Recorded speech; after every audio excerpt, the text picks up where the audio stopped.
Nakapila na ang ilang TNVS driver sa barangay 171 sa Caloocan. Bago pa simula ng payout para sa 5,000 pisong tulong pinansyal ng pamahalaan para sa mga tsuper. Sa bangketa muna manatili ang mga benepisyaryo habang sarado pa ang Caloocan Sports Complex. Ayon sa DSWD, mahigit 27,000 TNVS driver ang mabibigyan ng ayuda sa iba't ibang lungsod sa Metro Manila. Ngayong araw ang ikalawang bugso ng cash assistance ng Department of Social Welfare and Development para sa mga PUV.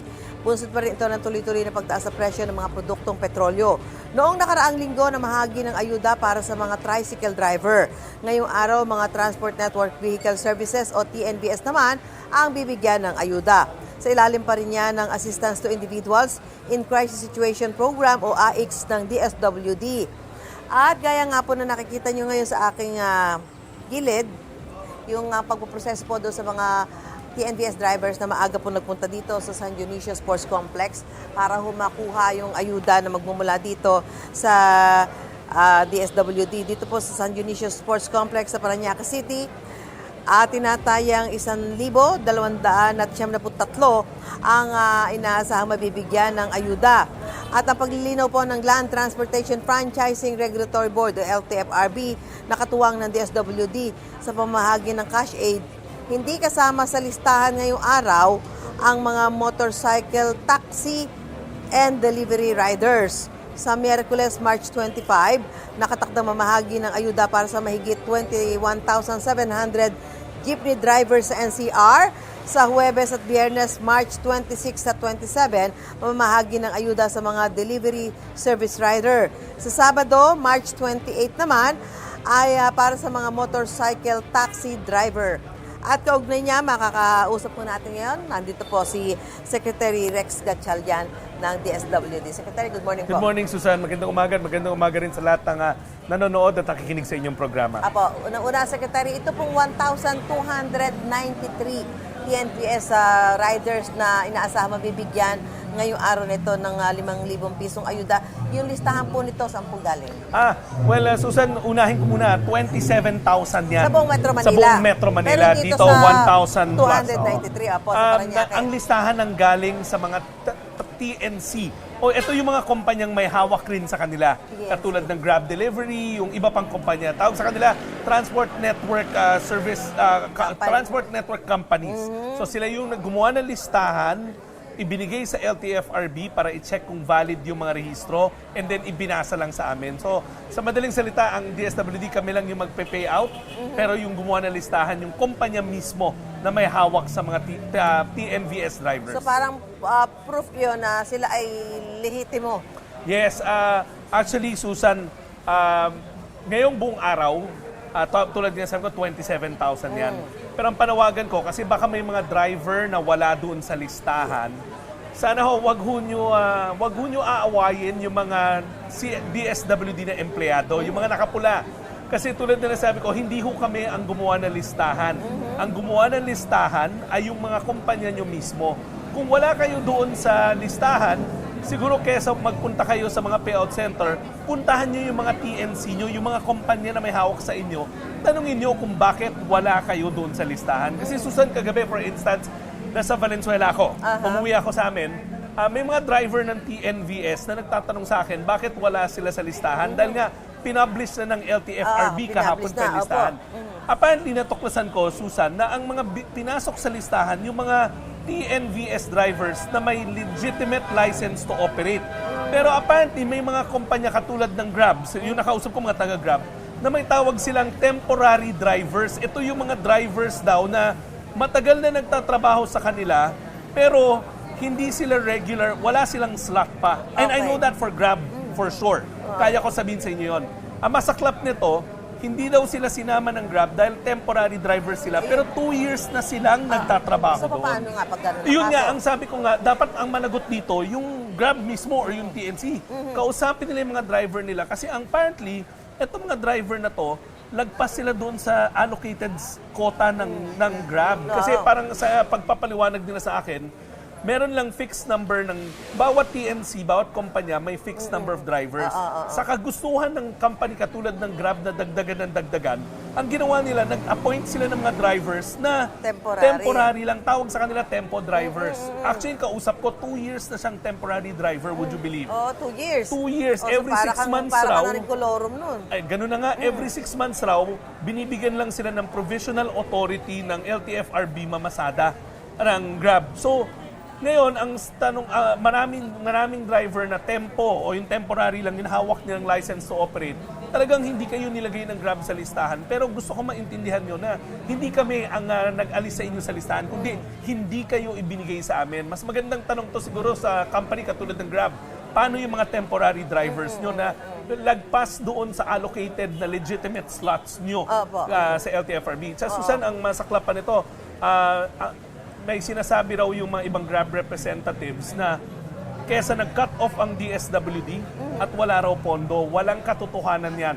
Ang pondo para sa ayuda sa mga public utility drivers katulad ng mga TNVS natin, meron ho yan, nakatabi ho yan. Pag binigay nyo yung listahan sa amin, bibigyan sila ng tulong pinansyal. Nagrarason na kasi itong mga TNC eh. Susan, kaya ako ngayon buong umaga, bothered ako kasi sa amin mismo sa Valenzuela, ang dami nagpupunta na wala sa listahan kasi temporary driver sila. Ayun na nga, paano sila? So, Well, ang una kong panawagan sa kanila, huwag niyo ho aawayin yung mga nakapula na mga DSWD staff. Kesa magpunta kayo sa payout centers namin, magtungo kayo sa mga kumpanya nyo, yung may hawak sa inyo. Hayaan nyo sila ang maglagay sa inyo sa listahan at ibigay sa amin. at makakakuha sila kung At sakasakala. makakakuha sila kasi sabi nga namin, kapag binigay sa amin yung listahan ng TNC through LTFRB, hindi naman kami magtatanong na eh. Kami naman, ora mismo, bibigyan sila ng tulong pinansyal. Okay, Secretary, yung mga nasa probinsya ho, nagtatanong din, makakatanggap din ba sila ng ayuda? Yes, Dahil alinsunod apektado sa utos ng ating Pangulong Ferdinand R. Marcos Jr., itong programa na to hindi lang sa Metro Manila. Inuna lang natin yung Metro Manila kasi mas marami talaga dito. Okay. Pero pagtapos nitong linggo na to, in fact, right now, naglilikom na tayo ng mga listahan sa the local government unit sa probinsya.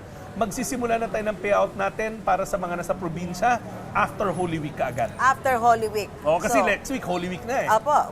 So, kailangan, tingnan nyo kung kayo mapapasama doon, kayo ay nakasama sa mga listahan. Correct. Ang pinaka-gagawin natin, pag kayo ay tricycle driver, magtungo lang kayo sa inyong local government unit. Kasi sa mga, unahin natin yung malalaking syudad.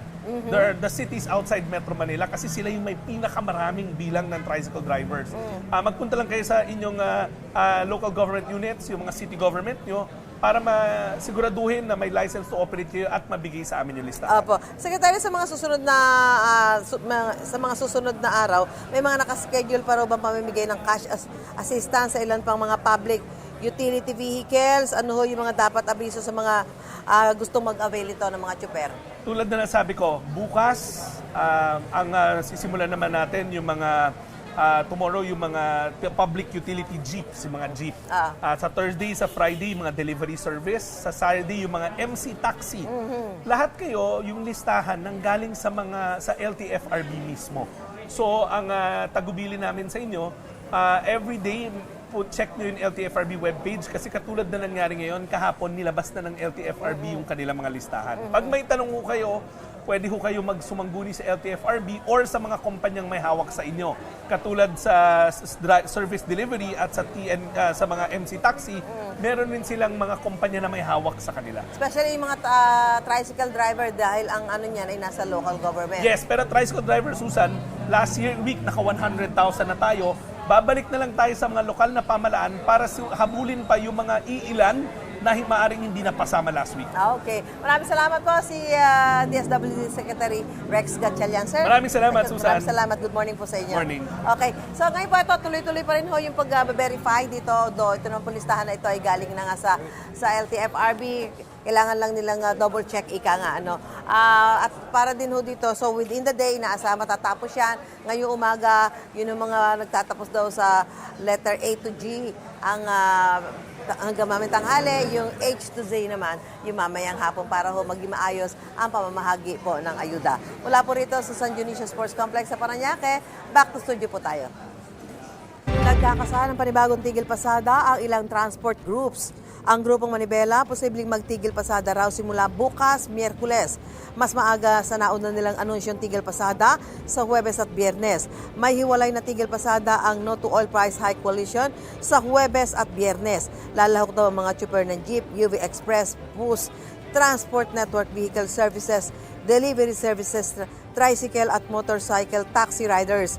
Isusulong daw nila ang pagtanggal sa mga buwis sa langis, rollback sa mga presyo nito, pagbasura sa oil deregulation law at pagpapatupad ng taas pasahe. Magandang balita po sa mga kapuso natin sa Bicol. Aprobado na ang taas sahod sa mga minimum wage earners sa pribadong sektor sa rehiyon. Ayon po sa National Wages and Productivity Commission, 45 pesos ang aumento sa arawang sahod. Ipatutupad yan ng dalawang tranche. Epektibo ang unang tranche ng taas sahod na 20 pesos sa April 8. Ang kasalukuyang 435 pesos na minimum wage magiging 455 pesos. Sa December 1 naman magiging 480 pesos ang minimum wage dahil magiging epektibo ang ikalawang tranche ng taas sahod na 25 pesos. Simula naman sa April 5, may dagdag na 1,000 pesos sa buwan ng sahod ng mga kasambahay sa Bicol. Mula 5,000 pesos magiging 6,000 pesos na ang kanilang sahod.